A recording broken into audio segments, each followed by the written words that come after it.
Mari kita mula lah ya. Jadi kita ada sebelum ni, minggu lepas, iaitu kalau kamu ingat, kita ada plasma darah. Jadi plasma darah, iaitu bahan-bahan yang ada di dalam darah. Jadi plasma darah ni dia 55% daripada darah. Dia terbahagi kepada dua, iaitu 90% adalah air, 10% adalah bahan-bahan lain. Jadi bahan-bahan lain ni, mana nak tahu plasma darah? Bahan-bahan lain ni adalah protein plasma,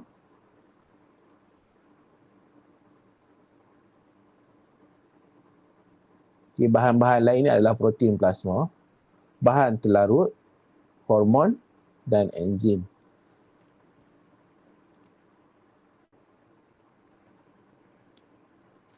Okey, ingat ya, plasma darah 55% daripada darah. 90% nya adalah air, 10% dia adalah bahan-bahan lain. Jadi bahan-bahan lain ni ada 3 jenis. Yang pertama adalah protein plasma, bahan terlarut, hormon dan enzim. Protein plasma ni ada fibrinogen. Fibrinogen ni terlibat dalam pembekuan darah. Okey, ini kita ada belajar dah tentang fibrinogen ni, pembekuan darah. Kemudian albumin, kawal tekanan osmosis darah. Apa maksud kawal tekanan osmosis ni? Bila sebut kataan osmosis ni, kamu mesti tahu ia berkait dengan air. Dia berkait dengan air. Kemudian globulin. Bahan terlarut ada nutrien, glukosa, bahan buangan, urea, gas respirasi, karbon dioksida, oksigen. Bahan terlarut ni terlarut dalam apa? Bahan terlarut ni terlarut dalam air lah. Sebab apa? 90% adalah air. Ini 90% adalah air. Kemudian hormon dan enzim. Jadi kita nak terang lebih-lebih lah tentang hormon enzim 10% ni. Tapi nak bagi tahu ni, yang bahawasanya plasma darah tu akan keluar daripada kapilari darah. Plasma darah akan keluar daripada kapilari darah, akan, sekali lagi ya, plasma darah yang 55% tadi akan keluar daripada darah. Bila dia keluar daripada kapilari darah ni, dia akan pergi ke mana? Dia akan masuk ke dalam ruang di antara sel. Dia akan masuk ke ruang di antara sel. Ruang di antara sel ni dipanggil sebagai apa? Ruang intestis. Ni, ruang intestis. Dia, ataupun bahasa Inggeris, interstitial space. Dia akan membentuk apa? Membentuk bendalir tisu.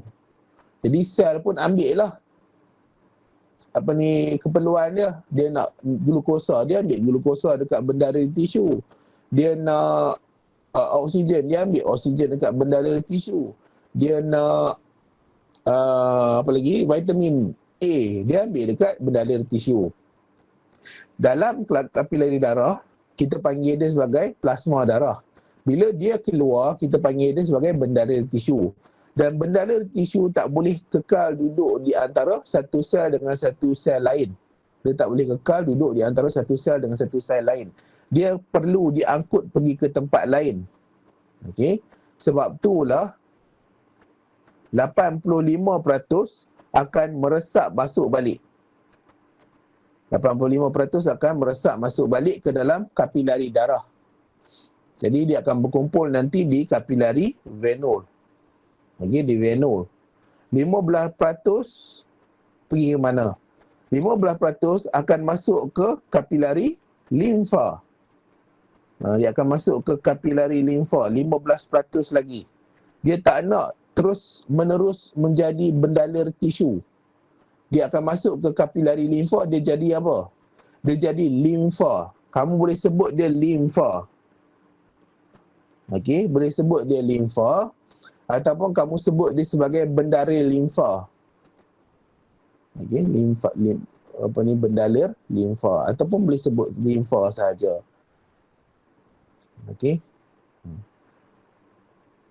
Umar Muaz boleh off kamu punya kamera. Siapa-siapa boleh off lah kamera kamu tu. Sebab dia akan makan bandwidth kamu. Okay, yang cikgu tahulah.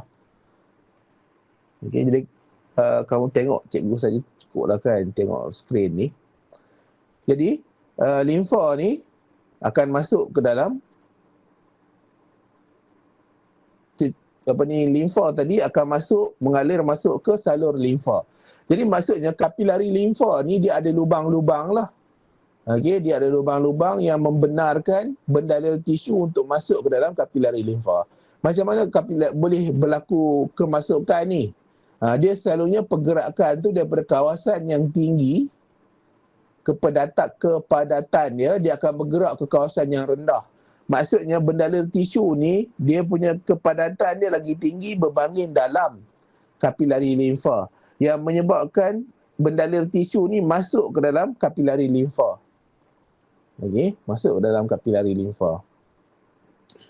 Jadi bila dia masuk ke dalam kapilari limfa, kita tak panggil dia bendalur tisu dah. Kita panggil dia sebagai limfa sahaja. Okey, limfa sahaja. Jadi limfa ni akan masuk ke salur limfa, akan mengalir di nodus limfa, kemudian dia akan mengalir lagi di nodus limfa, akan masuk ke dalam vena cava. Okey, sekarang kita nak tengok perjalanan. Dan kamu kena ingat yang bahawasanya setiap sel-sel di badan, setiap tisu-tisu yang di badan, dia perlu bendalur tisu tu perlu dimasukkan ke dalam kapilari limfa. Dia perlu masuk ke dalam sistem limfa. Dia tak boleh terus kekal menjadi bendalur tisu. Contohnya di kaki. Di kaki, sel-sel di kaki, dia tak boleh jadi berlebihan bendalur tisu ni. Dia berlebihan bendalur tisu. Jadi dia tak nak dia kena masuk ke dalam kapilari limfa. Dia masuk ke dalam sistem limfa. Okey, boleh ya? Okey, sekarang ni kita pergi kepada bahagian kaki. Bahagian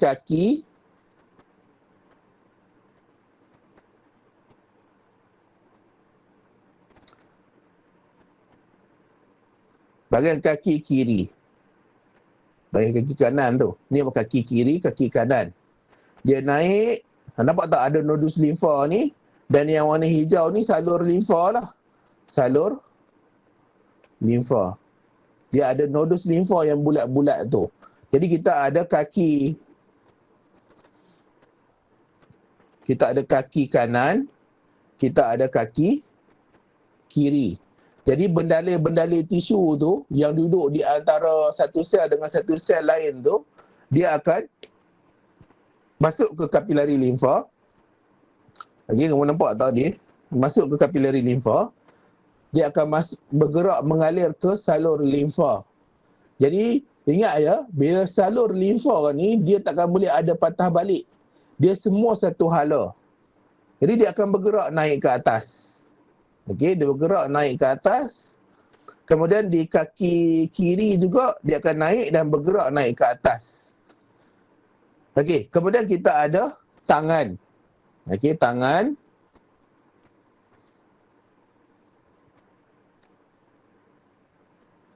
Tangan kiri.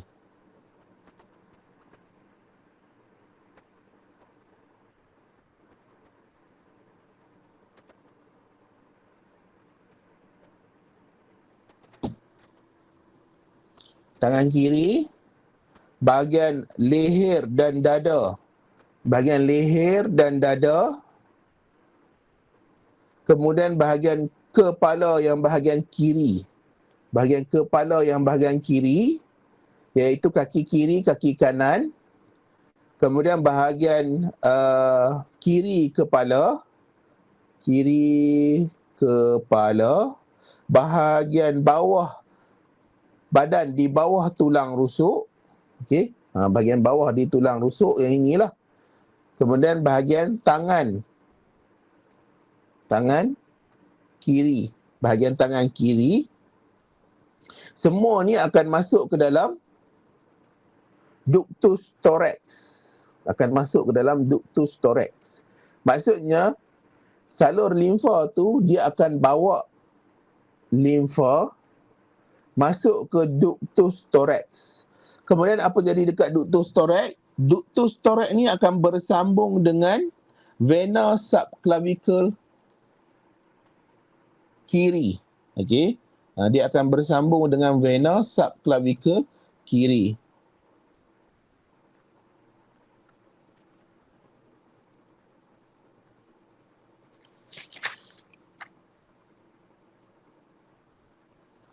Vena subclavicle kiri. Jadi vena subclavicle kiri ada ductus thorax di sini. Kemudian daripada vena subclavicle kiri ni dia akan mengalir masuk ke vena cava. Sini ada vena cava. Okey, sekali lagi. Kamu mungkin pening apa benda lah cikgu duk terang ni. Sekali lagi ya. Untuk siapa-siapa yang baru masuk ni, sebelum ni minggu lepas kita ada belajar tentang plasma darah. Plasma darah ni 55% daripada darah ya. Darah terbagi pada dua bahagian besar. 55% adalah plasma darah, 45% adalah komponen sel. Yang ada sel darah merah, sel darah putih, platelet. 55% plasma darah tu bila dia daripada arteri, dia masuk ke arteriol, dia masuk ke kapilari darah, dia akan keluar daripada kapilari darah. Dia akan keluar daripada kapilari darah. Bila dia keluar daripada kapilari darah, dia akan masuk ke ruang di antara sel. Dipanggil sebagai ruang intestis. Ruang di antara sel, ruang intestis. Jadi sekarang ni plasma darah yang keluar tadi itu, dia akan menjadi apa? Dia menjadi bendalir tisu.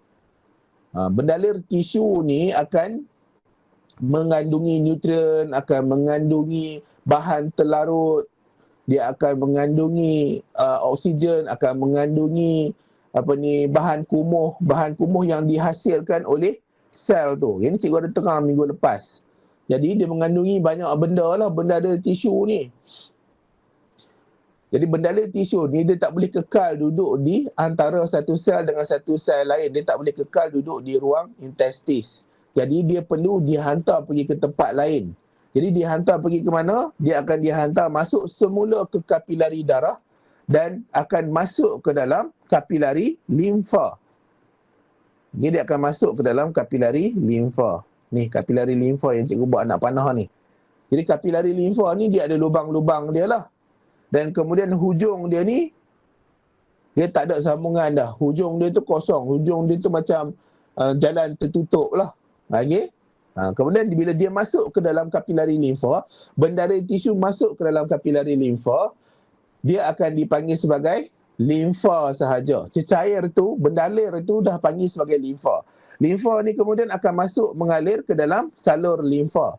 Salur limfa ni dalam dia ada injap. Okey, injap ni akan pastikan darah mengalir, darah pula. Limfa mengalir dalam keadaan satu hala. Okey, limfa mengalir dalam satu hala dan dia akan lalu di nodus limfa. Kenapa dia lalu di nodus limfa? Nodus limfa ni adalah penapis yang akan tapiskan limfa ni supaya nanti hilang semua bakteria-bakteria, patogen-patogen yang berbahaya. Tapi kamu kena ingat, tubuh badan kita bukan ada satu bahagian saja. Dia ada kaki kiri, ada kaki kanan, ada tangan kiri, ada tangan kanan, ada kepala, ada leher, ada bahagian bawah tulang rusuk. Jadi nak tak nak, semua bendalir-bendalir tisu yang ada dekat sel-sel, dekat organ-organ, dekat tubuh badan kita ni, dia kena masuk ke dalam sistem limfa. Jadi, pergerakan, pengaliran, peredaran limfa ni, dia ada laluan dia. Untuk kaki kiri, untuk kaki kanan, untuk bahagian abdomen, untuk tangan kiri, untuk bahagian kepala bahagian kiri, untuk bahagian leher, semua ni akan masuk ke dalam ductus thorax. Okey, dia akan masuk ke dalam ductus thorax ni. Okey, dia akan masuk ke ductus thorax. Kemudian daripada ductus thorax ni, limfa tadi akan mengalir masuk ke vena subclavicle kiri. Akan mengalir masuk ke vena subclavicle kiri. Daripada vena subclavicle kiri, dia akan masuk ke vena cava. di jantung. Jadi sekarang ni dia dah mengalir masuk. Jadi bahagian yang lain macam mana pula? Bahagian tangan kanan, bahagian kepala kanan. Okey. Bahagian dada, bahagian leher kanan. Di bahagian dada kanan, bahagian leher kanan. Semua ni akan masuk ke dalam ductus limfa kanan. Jadi bila dia masuk ke ductus limfa kanan, dia akan mengalir pergi ke vena subclavicle kanan. Daripada vena subclavicle kanan, dia masuk ke vena cava. Sekarang ni, limfa tadi, bendalir limfa tadi, dah masuk ke vena cava. Vena cava ni dia akan masuk ke mana? Dia akan masuk ke jantung. Maksudnya, bila dia dah masuk ke vena cava, dia dah bercampur dengan darah. Dia dah kembali menjadi plasma darah. Kita tak panggil dia limfa lagi dah. Okey? Jadi dia pun akan masuk ke dalam jantung. Masuk ke dalam jantung, dia akan masuk ke atrium kanan. Pergi ke ventricle kanan, ditolak pergi ke jantung. Faham ke tak kita 24 orang ni? Atau nak cikgu terang lagi sekali? Boleh tulis ya kat dalam ruangan chat tu. Okey, lovely husband. Faham, bagus tadi apa husband. Terang sekali lagi. Okey. Okey, insya-Allah cikgu serang sekali lagi. Justin Gan, Insyirah, Alicia, Dini. Sekali lagi ya, cikgu cuba terangkan ya. Muhammad Kadri pun suruh terang sekali lagi. Ini dia mesti berkait dengan yang minggu lepas. Okay, dia, yang dah faham tu dengar pilah sekali lagi kan. Kalau pun dengar banyak-banyak kali ni, dia orang kata apa, kita terbiasa dengar kan. Sebab mungkin baru kali ni kamu dengar vena subclavicle kiri, vena subclavicle kanan, ductus thorax. Jadi bila dengar nama tu banyak kali, kita tak rasa janggal sangat. Okay, untuk yang apa ni, untuk kawan kamu nama apa? Alicia, cikgu terang sekali lagi. Okey. Kamu kena ingat dia bermula dengan pergerakan darah yang beroksigen di atriol. Kemudian darah tu bergerak ke kapilari darah dalam keadaan tekanan dia tinggi lah. Yang menyebabkan plasma darah. Plasma darah ni adalah bahagian daripada darah tu lah ya, 55%. Ni dia berkait dengan yang atas-atas lagi. Tahu? Ni. Plasma darah 55%. Kemudian ada komponen sel 45%. Jadi, plasma darah ni akan masuk ke kapilari darah dalam keadaan dia tekanan tinggi, menyebabkan ada bahan-bahan yang terdapat dalam darah tu, dalam kapilari darah tu akan keluar daripada kapilari darah. Jadi bila dia keluar, dia pergi ke mana? Dia pergi ke ruang di antara sel yang dipanggil sebagai ruang interstice. Bahasa Inggeris dia interstitial space. Jadi bila dia masuk ke dalam ruang di antara sel tu, kita panggil dia sebagai bendalir tisu. Kita tak panggil lagi dah sebagai plasma darah. Sebab plasma darah ni yang banyak keluar ya, bahagian plasma darah yang banyak keluar. Kita panggil dia sebagai bendalir tisu. Jadi kat bendalir tisu ada oksigen, ada karbon dioksida, ada nutrien.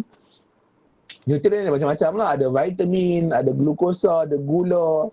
Jadi ada asid lemak, ada macam-macam dekat situ. Pada waktu yang sama, sel juga dia akan rembeskan bahan-bahan tertentu. Dia akan buang bahan-bahan tertentu. Contohnya karbon dioksida, hormon, enzim. Jadi akan masuk ke dalam bendalir tisu. Jadi bendalir tisu ni dia tak boleh terus kekal duduk di antara satu sel dengan satu sel lain. Dia akan menyebabkan pembengkakan kepada kaki. 85% daripada bendalir tisu ni akan masuk semula ke dalam kapilari darah. Dia akan masuk semula ke dalam kapilari darah. Jadi bila dia masuk semula dalam kapilari darah, dah berkuranglah bendalir tisu. Tapi masalahnya kita ada 15% lagi. Jadi 15% lagi dia akan pergi ke mana? Bendalir tisu ni akan masuk ke dalam kapilari limfa. Jadi bila dia mengalir masuk ke dalam kapilari limfa, maksudnya dinding kapilari limfa tu dia ada lubang-lubang lah yang membenarkan untuk dia masuk. Kemudian dia nampak tak? Kita panggil dia sebagai limfa sahaja. Kita panggil dia sebagai limfa sahaja. Dekat ruang di antara sel, ruang intestin, kita panggil dia bendalai tisu. Bila dia masuk ke dalam kapilari limfa, kita panggil dia sebagai limfa sahaja. Limfa tadi kemudian akan mengalir di salur limfa. Salur limfa ni tidak ada lubang lah ya. Okey, dia dinding yang tidak boleh berlaku pertukaran bahan-bahan apa pun. Kemudian di situ juga ada injap. Injap ni akan halang limfa tu daripada patah balik. Dan dia akan lalu di nodus limfa. Nodus limfa ni adalah bahagian tempat penapisan. Dia akan tapis limfa ni supaya limfa ni dalam keadaan dia bebas daripada patogen. Bebas daripada bahan-bahan yang berbahaya. Sebab tu nodus limfa ni dia ada sel darah putih di dalam dia. Kemudian dia akan masuk ke vena cava. Okey, kemudian kamu kena ingat yang bahawasanya tubuh badan manusia kita ni, kita bukan ada tangan kiri saja, kita bukan ada kaki kiri saja, kita ada seluruh badan. Kalau kamu tengok dekat jari jemari kamu tu, dia mesti ada kapilari limfa. Okey, yang akan 15% bendalai tisu tu akan masuk ke dalam kapilari limfa tu. Kemudian ada salur limfa dekat jari jemari kamu tu. Kaki kamu tengok kaki kamu, sama jugalah kamu tengok hidung kamu tengok leher kamu. Semua tu dia ada salur-salur limfa tertentu. Semua tu akan ada perjalanan dia untuk dibawa masuk semula ke salur darah. Jadi macam mana perjalanan dia? Kita ada kaki kiri pula, kaki kanan. Kaki kiri. Okey, kemudian kita ada bahagian bawah abdomen. Bahagian bawah abdomen pula, bahagian abdomen lah bawah tulang rusuk. Okey, bawah abdomen dekat bawah tulang rusuk abdomen kita. Kemudian kita ada tangan kiri, lengan kiri. Kemudian ada leher bahagian kiri. Kita ada bahagian kepala kiri. Semua salur-salur limfa ni kemudian akan berkumpul, dia akan masuk kepada satu laluan dia. Jadi maksudnya dia akan berkumpul semua, dia akan bawa semua limfa ni berkumpul pada ductus thorax. Ni ductus thorax. Daripada ductus thorax pula akan bawa semua limfa-limfa ni masuk ke dalam vena subclavicle kiri. Vena subclavicle kiri ni pula akan akan ada dia laluan lah. Kemudian dia akan berkumpul di situ limfa. Limfa ni akan dihantar ke vena cava. Vena cava. Jadi sekarang ni dia dah bercampur dengan darah balik. Jadi bila dia dah bercampur dengan darah balik, kita tak panggil dia sebagai limfa lagi lah. Kita panggil dia sebagai darah. Okey? Ataupun plasma darah. Kemudian bahagian-bahagian lain, kita ada tangan kanan, lengan kanan, leher bahagian kanan. Kita ada dada bahagian kanan. Kita ada kepala bahagian kanan. Semua ni akan berkumpul masuk ke ductus limfa kanan. Limfa dia tu akan masuk ke ductus limfa kanan. Daripada ductus limfa kanan akan mengalir masuk ke vena subclavicle kanan. Vena subclavicle kanan akan masuk ke vena cava. Jadi maksudnya cecair-cecair atau bendalai-bendalai tisu ni yang masuk jadi limfa, bendalai limfa, semua nanti akhirnya akan masuk ke dalam vena cava. Dia akan pulang semula. Dia asal daripada kapilari darah menjadi bendalai tisu, kemudian dia akan pulang semula ke salur darah. Boleh tak? Okey, siapa tak? No, Alicia okey tak?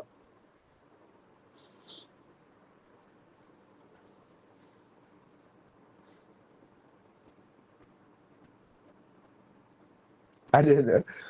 Cikgu dulu susah lah nak bagi ingat ni. Cikgu pun struggle juga. Cikgu pun tak adalah pandai sangat. Struggle juga dulu waktu belajar. Nak ingat nama-nama ni dah waktu degree lagilah banyak benda nak kena ingat. Memang hafal lah. Hafal tu kadang-kadang tak tidur. Sepanjang malam tu tak tidur. Dia ada yang teruk sikit. Hari-hari tu memang mengantuk sungguh. Cik minum Nescafe. Nescafe ni memang bagus lah. Sebab apa? Dia memang kalau cikgu minum je, cikgu memang tak mengantuk. Okey, waktu belajar dululah. Tapi bila dah terlalu menggunakan sangat, bergantung sangat dengan Nescafe ni, Nescafe pun tak ada efek dah, mengantuk juga. Okey? Mengantuk juga. Last sekali buat apa tahu? Makan je sebut Nescafe tu. Nak bagi tak mengantuk ni, nak bagi hafal semua nama-nama ni. Struggle lah dulu waktu belajar. Itulah tak elok sekarang ni tak buat dah lah. Sekarang ni tak exam dah. Cikgu tak galak kalau kamu buat macam tu. Limfa masuk ke vena cava sebab dia kena ada pengaliran balik semua benali-benali tisu tu masuk ke salur darah. Sebab apa dia kena mengalir balik masuk ke dalam salur darah? Dia kena masuk balik ke jantung untuk jantung tolak balik bahan-bahan tu pergi ke kapilari limfa, kapilari darah untuk dihantar ke organ-organ. Sebab organ-organ ni kemungkinan memerlukan bahan-bahan tu. Dan kamu kena ingat juga, ada sistem pencernaan, dia ada kapilari limfa yang memang akan menerima nutrien-nutrien. Kalau kamu ingat, dia dipanggil sebagai laktil. Laktil ni adalah kapilari limfa ya. Jadi ada bahan daripada hasil pencernaan. Kita ada vitamin A, D, E, K. Okey. A, D, E, K yang akan masuk. Kita ada asid lemak dan glycerol yang akan masuk ke dalam laktil. Semua ni akan menjadi limfa. Jadi limfa ni, dia ada mengandungi nutrien, dia perlu masuk balik ke dalam salur darah. Daripada salur darah ni perlu dihantar ke seluruh tubuh badan. Jadi dia kena ada pengaliran tu, sentiasa ada pengaliran. Obima ni dia macam seolah-olah penyakit, kalau tak salah cikgu. Cikgu tak ingat lah Obima ni apa. Okey. Nanti cikgu cari balik Obima ni apa, nanti cikgu letak dalam grup. Apa maksud Obima ni? Cikgu tolong cari untuk kamu. Cikgu tak ingat Obima ni apa. Yang cikgu ingat edema. Okey, edema. Edema ni tisu yang menjadi bengkak. Tisu yang ni. Obima cikgu tak pasti. Cikgu nak kena cari. Mungkin kamu ada terdengar kat mana-mana ke Obima kan. Yang cikgu dengar edema lah. Edema.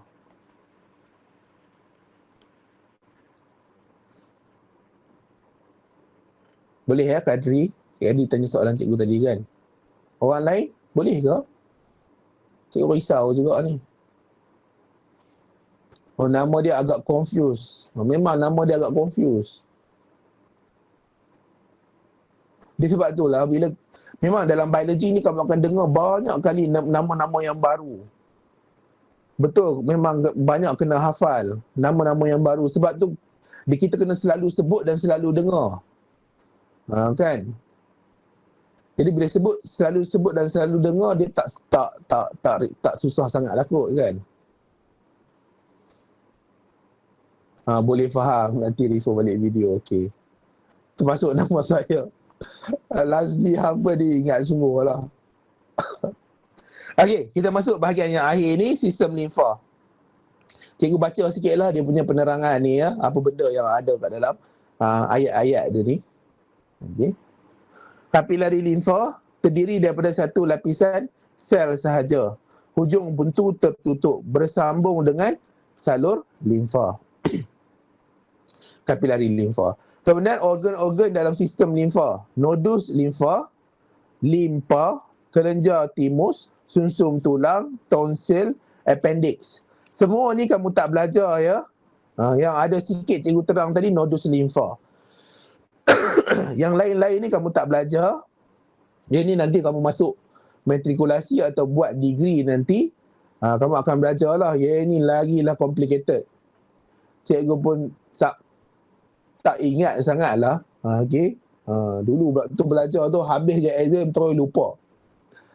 Hilang terus ingatan tentang perkara-perkara ni kan. Cuma yang bila dah ada level SPM ni, tak nak kena bagi faham jugalah. Yang ini nak bagi tahu dalam sistem limfa ni ada organ, iaitu organ tu dikenali sebagai nodus limfa, limpa, kelenjar timus, sumsum tulang, tonsil, appendix. Semua ni, organ-organ ni dia terlibat secara aktif dalam pertahanan badan. Jadi kamu kena ingat, fungsi lain selain daripada pengaliran balik cecair limfa, bendalir limfa tu dia untuk sistem pertahanan badan. Pertahanan badan. Nanti kita akan masuk dalam minggu depan masuk bab yang 11 kan. Pertahanan badan. Okey. Itu adalah fungsi utama dia. Jadi semua ni dia adalah untuk pertahanan badan. Ada timus patutnya kat sini. Dia tinggal. Timus ni pun sama jugalah dalam pertahanan badan. Ni Dini Fazlina tanya kan. Dia terdiri daripada sistem limfa. Kemudian pengaliran. Jadi macam mana ni salur limfa ni boleh ada pengaliran bendalir limfa dalam ni. Kan bendalir limfa ni dia tidak ada tekanan ya. Tapi macam mana dia boleh mengalir daripada bahagian kaki dia naik ke atas. Macam mana boleh ada? Contohnya dia beritahu daripada denyutan nadi jantung. Akan ada pengecutan pada bahagian salur limfa. Ingat ya, bila pergerakan tubuh badan, dia semua tu akan membantu yang akhir sekali menyebabkan salur limfa tu dia mengecut. Jadi bila dia mengecut, dia jadi kecil dekat dalam ruang dia. Dia menyebabkan ada tolakan kepada bendalir tisu tu. Bendalir tisu pula, bendalir limfa. Bendalir limfa bila ada tolakan, dia akan bergerak satu hala. Jadi daripada bawah ni dia akan naik ke atas. Daripada kawasan sini dia akan pergi ke tengah. Daripada bahagian kepala dia akan turun ke bawah. Jadi kemudian kita ada pengecutan otot rangka. Otot rangka ni otot-otot yang dekat dengan tulang lah. Kemudian peristalsis. Peristalsis kamu kena ingat ya, dia berlaku di sepanjang salur pencernaan. Dia berlaku di esophagus, dia berlaku di perut, dia berlaku di usus kecil, dia berlaku di usus besar. Akan ada berlaku peristalsis. Dia bukan berlaku di esophagus saja. Jangan kamu ingat peristalsis ni esophagus saja. Kat perut kita tu, stomach kita tu pun berlaku juga peristalsis. Kadang-kadang kamu terasa perut kamu dah bergerak-gerak tu kan. Kemudian perubahan tekanan hembus tarik nafas. Jadi kita tarik nafas, kita hembus nafas, tulang rusuk kita tu akan bergerak. Jadi nak tak nak dia akan menyebabkan ada tekanan kepada salur limfa. Kemudian dalam salur limfa ni ada injap yang akan pastikan laluan dia satu hala saja. Ya, lymphatic vessel ada valve. Okey, salur limfa. Bahasa Inggeris kita panggil lymphatic vessel lah. Bahasa Melayu kita panggil salur limfa.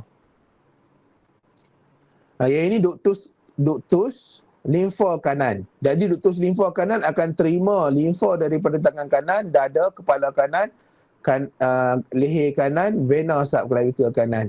Thorax ke kiri kepala, leher, dada, ni bahagian kiri lah. Kemudian bahagian bawah tulang rusuk, vena subclavicle kiri. Jadi apa keperluan dia? Keperluan dia pelengkap sistem peredaran darah. Jadi dia akan membantu kembalikan bendalir tisu yang lebih ke dalam sistem peredaran darah.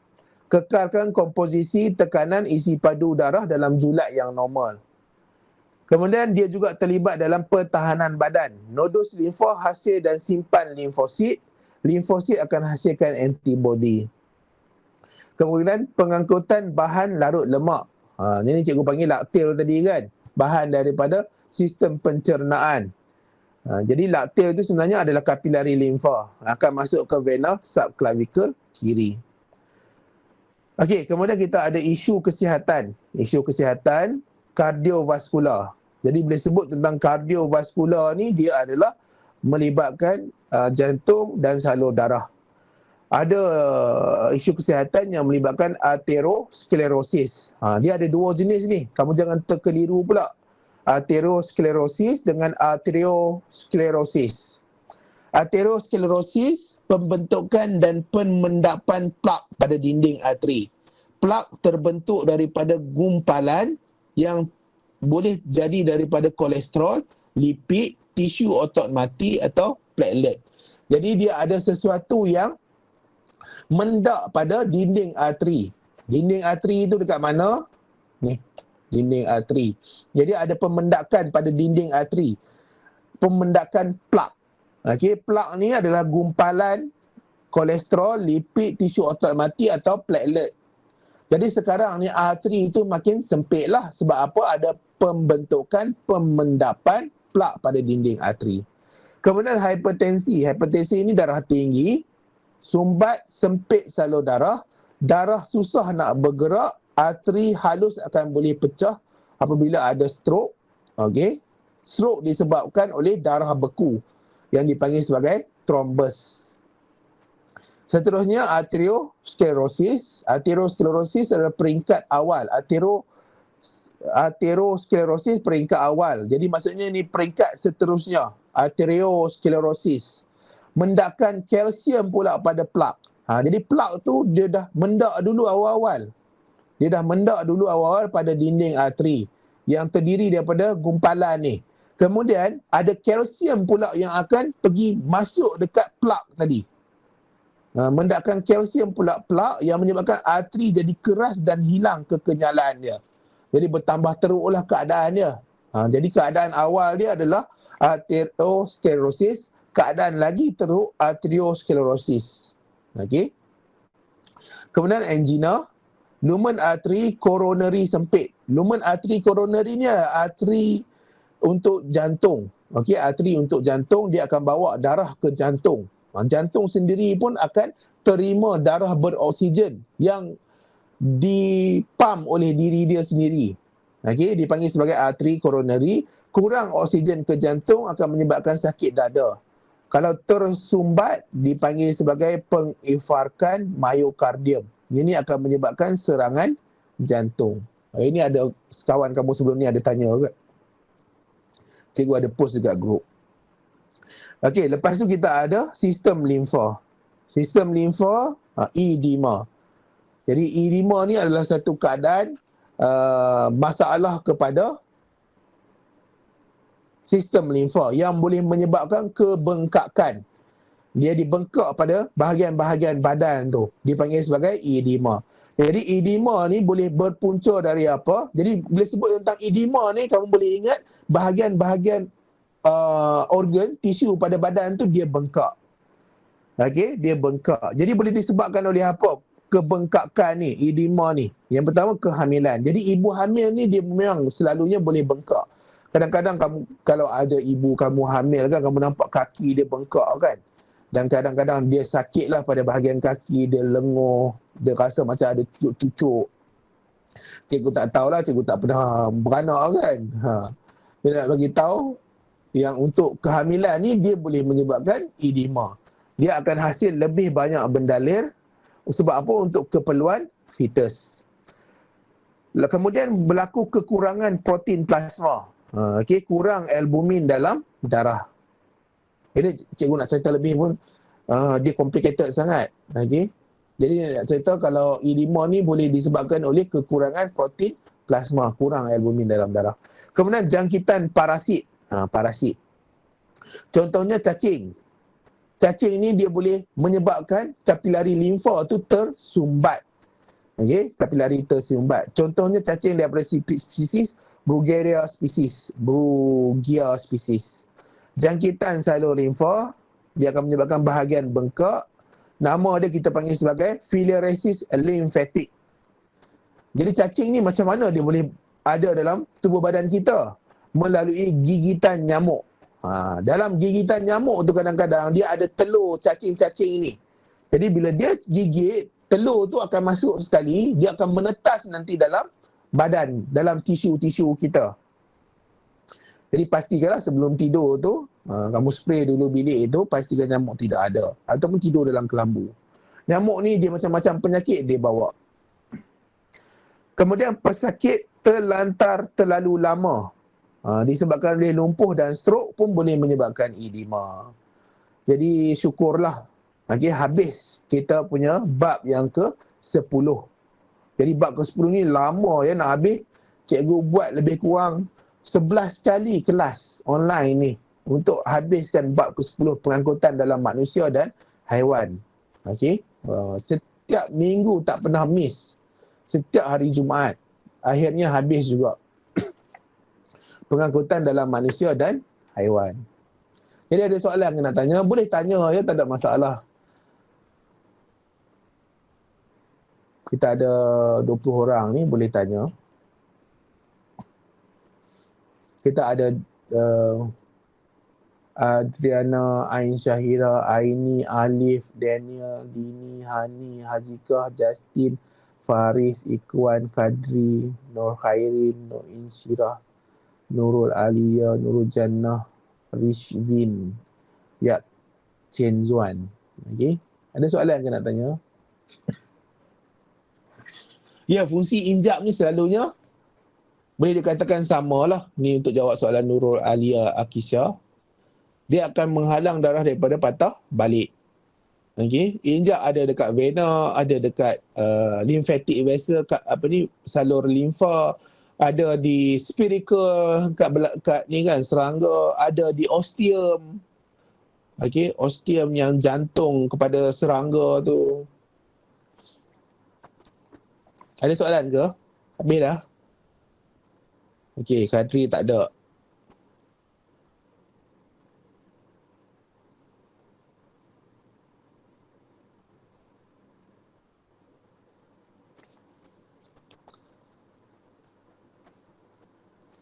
Okey, jadi bab 10 kita dah habis.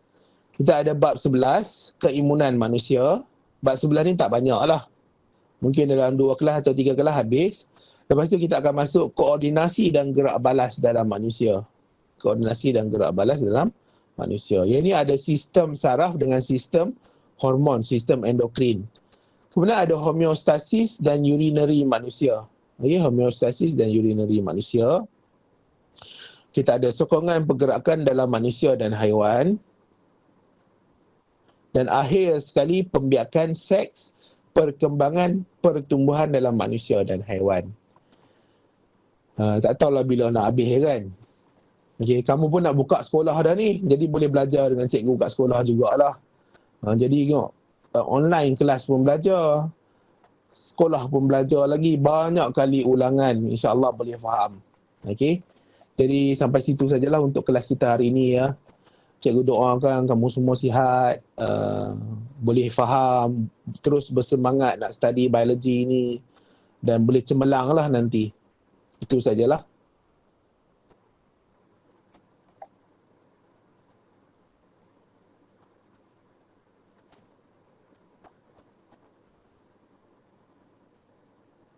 Okey, sama-sama semua. Jumpa lagi minggu depan ya. Kelas kita 9.30 atau pukul 10 lah. Sebelum kamu nak tidur tu.